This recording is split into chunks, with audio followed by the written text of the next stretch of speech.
Welcome back to the channel. On today's video, we're going to be looking at Google Maps. And I haven't done it on this channel before, but I'm going to show you guys how I personally locate smallmouth bass using Google Maps. So this is the method I use when I'm going to a new river system that I don't really know anything about.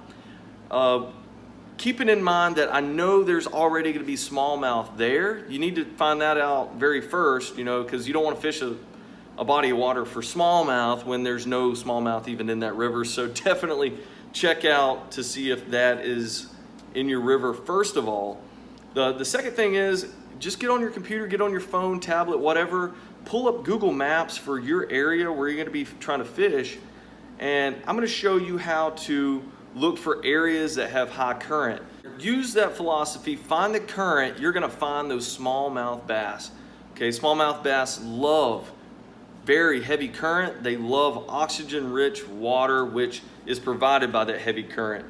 All right, so let's dig into this. Let's pull up Google Maps. I'm gonna pull up Google Maps for my local river that I fish on and show you guys what I look at when I'm out here trying to target these smallmouth. All right, guys, so I'm gonna go ahead and pull up Google Maps here.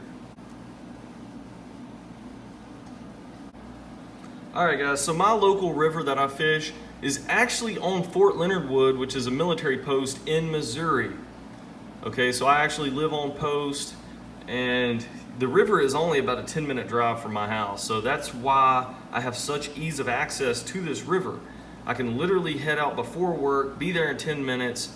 I can literally have my uniform on and be to work right after I get done fishing, and it only takes me 10 minutes to get to work too. So very convenient, and I love it.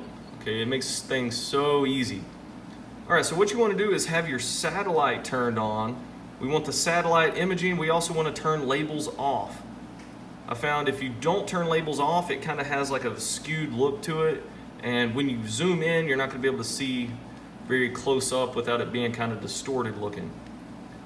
All right, so you're going to kind of go to where you're looking to fish. So we have located the river here. All right, guys, so right here, when I'm talking in my videos about fishing below the bridge, this is where I'm at. Let's get all zoomed in here. Okay, so right below the bridge here in the spillway. So remember that philosophy, you find the current, you find the fish. Well, this spillway provides a ton of current, a ton of oxygen-rich water, and this is smallmouth heaven right here. I've caught 2 5-pounders right here below the bridge, and that is because that oxygen-rich water is there. There's a lot of bait fish washing through, a lot of crayfish getting washed through, and those bass are taking advantage of it. Okay, also, all down through here we have a lot of rocks, ton of rocks, a ton of fast-moving current, and those bass are just all in it. I have found that I can cast anywhere in here and catch smallies.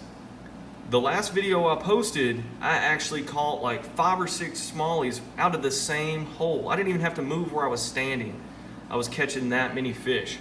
And the thing about this, if you're on a body of water where it's very high pressured, and this body of water is very, very pressured. So I use this tactic to my advantage.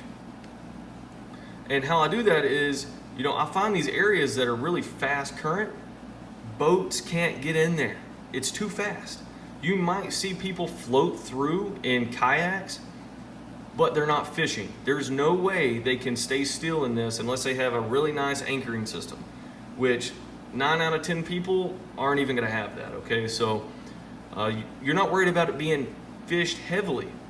And another thing is most people don't have waders, so they're not gonna be trotting through the woods in the middle of the summer getting ticks, bugs, spiders, black widows, whatever, snakes, getting all over them. So they're not going to be able to access this when I just, start trampling through with my waders, catching the crap out of these bass. Okay, so this is an awesome area that I'm looking at. Has a lot of fast moving current, and it has a lot of fish. Moving on down through here, this is an awesome area right here too. You can tell there's a huge island right here. The water gets really fast because it has to go around that, and that provides a lot of really good current. Those fish are going to be all over it. Are you starting to see a trend now? We're starting to look at this current as being kind of the target that we're looking for. And to have that current, you have to have really shallow water. Right here, perfect. We got the main body of the river flowing in here. We have it very, very shallow and it has to wash around. Very, very good spot right here. I would be looking to throw right after the current here. Okay, I wouldn't throw up in here. It's a little too shallow. I would only say that's maybe 3 to 6 inches deep, maybe a foot if it floods. Okay, but other than that, I would throw starting here down. Okay, this is all deep sections of water. Yes, you can find smallmouth in here, but for the most part, you're gonna find that they're not schooled up in these areas. And on this river, we actually have large and smallmouth bass, and that's probably where the largemouth are gonna be.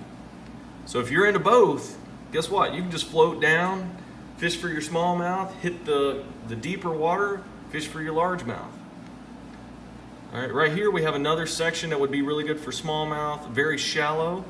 We got the river that has to cut around on both sides of this island, and I would be looking to throw anywhere from about midways at this island down, okay, and around the sides here.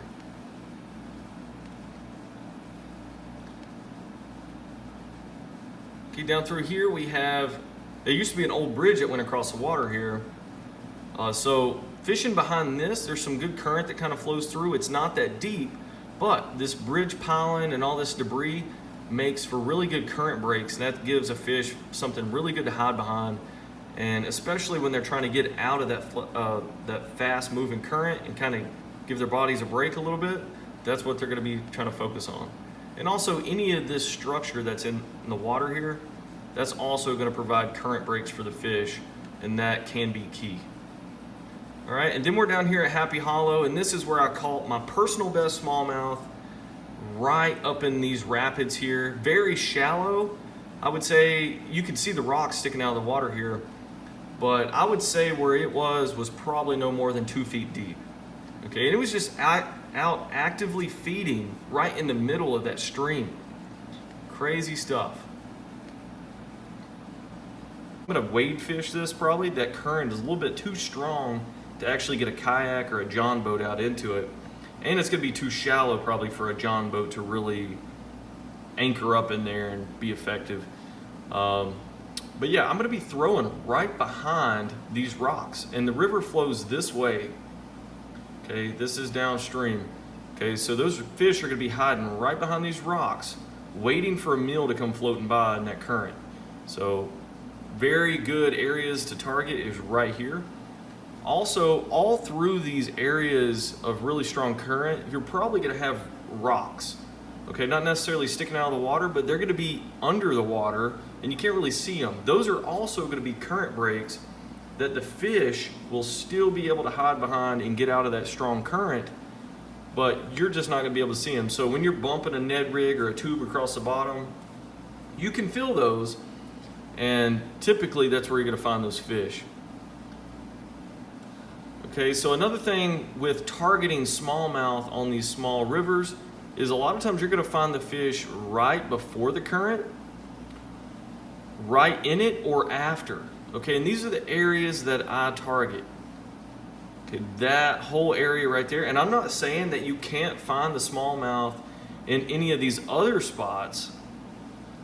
That's not the case at all. I mean, I've caught some of my biggest smallmouth in pretty much really calm water just fishing for largemouth bass. But for the most part, locating a bunch of schooled up smallmouth, you're gonna find those schooled up really close to the current. And the reason for that is with all that current pushing across those rocks, it's creating a lot of oxygen-rich water. Okay, and that's what the smallmouth are really trying to focus on, is that oxygen-rich water. Largemouth, they like oxygen-rich water too, but they do not like the current, so that's why they kind of stay away from it.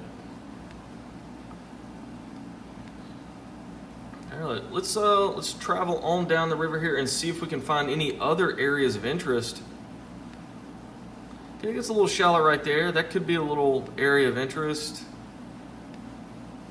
I'll show you where I've caught a bunch more. All right, right here. Another very shallow area. A lot of little areas right here where it's gonna be fast moving current, where those fish are gonna be schooled up. Okay, I would probably target right behind where all that shallow is. Typically, that's where, in my opinion, I find the most bass and actually catch the most, is right after the current. And I think the reason for that is like bait fish, crayfish, all of that forage that those bass are eating on is getting washed across those rocks. You know, they could be kind of disoriented, whatever, they could be kind of out of it from getting pushed across those rocks. And then when they come out of the rocks, that's when those bass are really looking to take advantage of that and you know, hone in on feeding. So I think that's my philosophy behind it. But a lot of good little areas right through here. And like I said, this light brown area, you can tell that is a shallow spot. All right, really good area right here. So a lot of little shallow spots here. I would probably be looking to cast around this area, all down through here.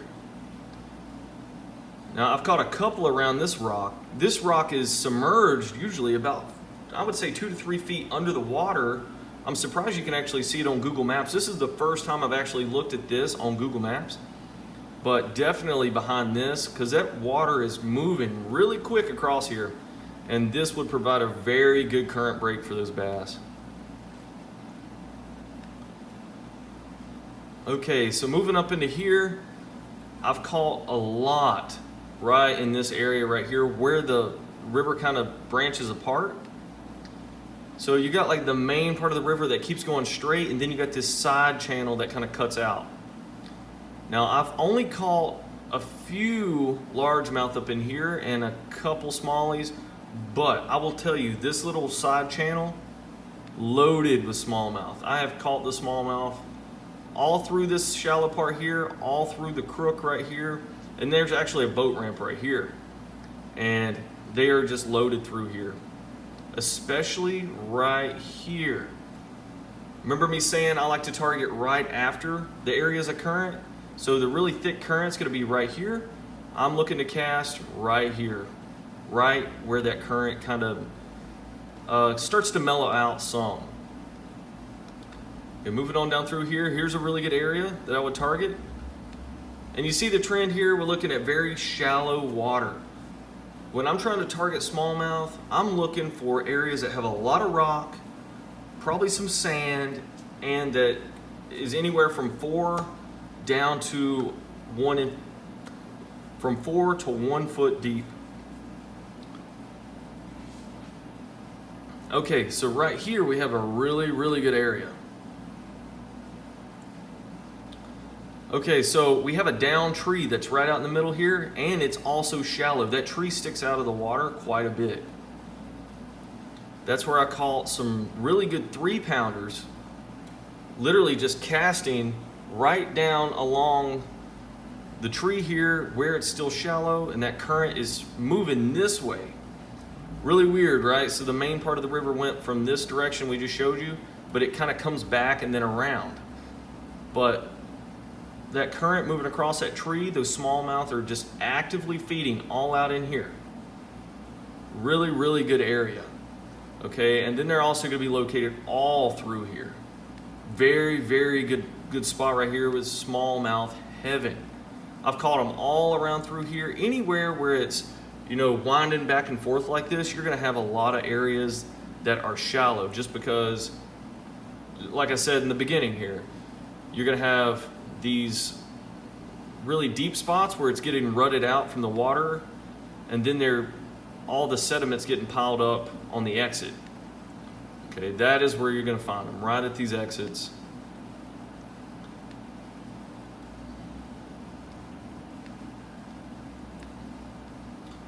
Okay guys, if you have any questions about some of my other tactics for locating smallmouth, these are just a few, and this is just based off of my local river.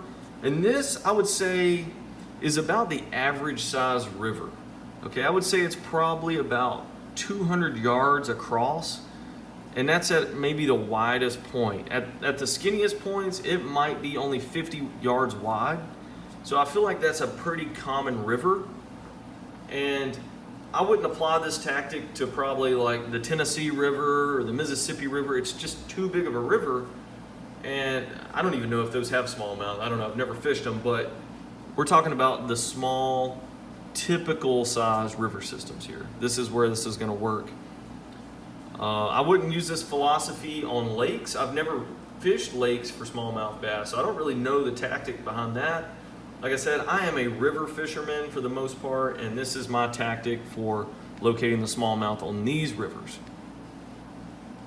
All right, guys, so if you took anything away from this, hopefully you learned that, you know, the philosophy that I use is find the current, you're gonna find the fish, and to find the current, you need to find these shallow areas that is gonna allow that water to really speed up and have a lot of current. Because when you have the deeper water, like through here, you're not gonna have as much current. And when you don't have as much current, you're not gonna have as much oxygen in the water that those smallies really like, and you're not gonna have the fish in those locations. All right, guys, hopefully you liked this video. I know it was something new, and we don't really bring out Google Maps ever, okay? So maybe once we get into deer season, I'll kind of show you how I use Google Maps to kind of target white-tailed deer as well. But for this video, we went out, we targeted some smallmouth bass using Google Maps, tried to hone in on some of those areas of current. We use that philosophy. You find the fish when you find that current, okay? They like the oxygen-rich water. And guys, if you like this video, go ahead and give me a like. Also, if you haven't subscribed to the channel, do that as well and turn on that notification bell. And guys, keep it blue collar. If you have any other questions, hit me up in that comment box. And until next time.